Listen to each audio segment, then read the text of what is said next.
No, it's a great album. I'm not putting the album down, just our relationships. You see, you have to think, I don't just look at it, listen to the record, I'm going through what our relationships were at the time, you know, and they changed all the time.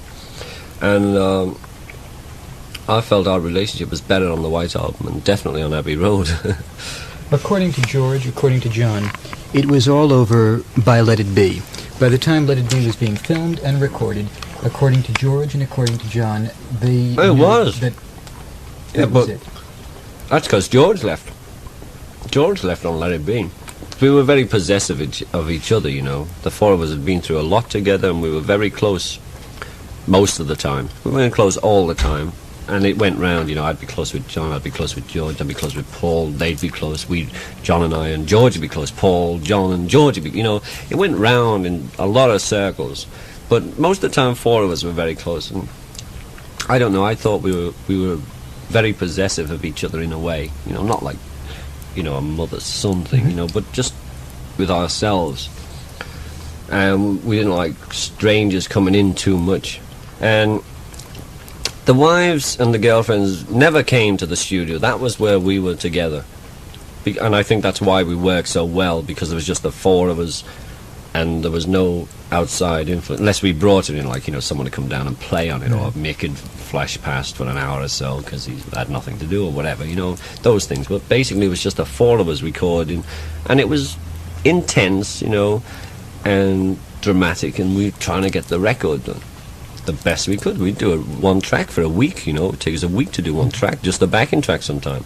So we all got a bit weird, and, you know, I was wondering what was happening one day.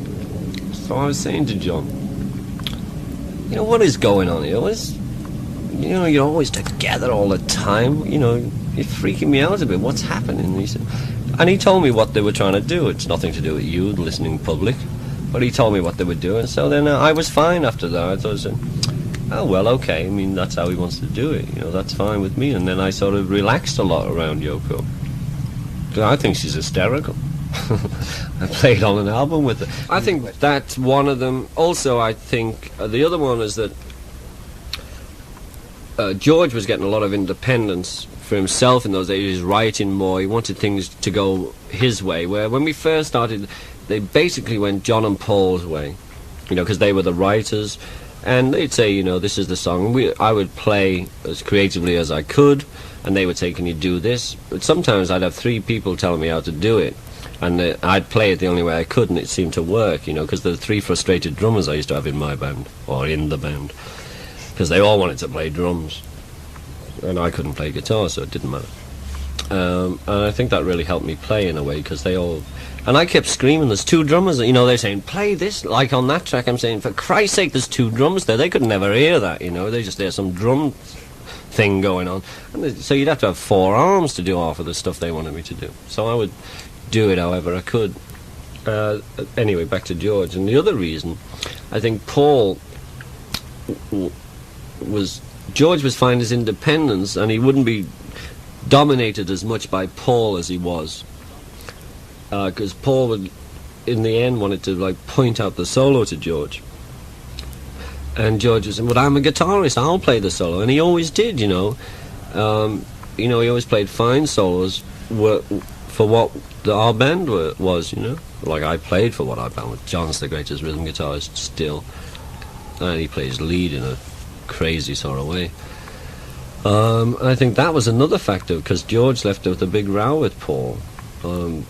Because Paul like wanted to point out how to play, because it was his song, you see. I mean, he had sort of a right, but no right at all to do that, you know, to say, I wrote the song. It got a bit like, I wrote the song, I want it this way, where before it was, I want the song, give me what you can give me, you know, which that's how it was earlier on. So, and also, you know, well, we were all married by then, you know, the family, and everyone wanted to do different things, and I wanted to be in movies and stuff. I don't know. And, you know, as I said, with George writing a lot, so how many songs is he going to get? And then I started writing. I used to have one song, you know, then I wrote two. I would have liked two on, but it would have been a battle, you know, to get two of mine on. Then because it doesn't matter what I've written today, I still haven't topped Lennon and McCartney. They wrote some fine songs. fine songs, not just because I was in the band and I was with them. They have written some incredible things, you know. We'd been together so long. We was living our own lives, you know. I think that I couldn't put my finger on one thing why we broke up. It was time, and we were spreading out, you know. Or they were spreading out more than I was. I would have stayed with the band.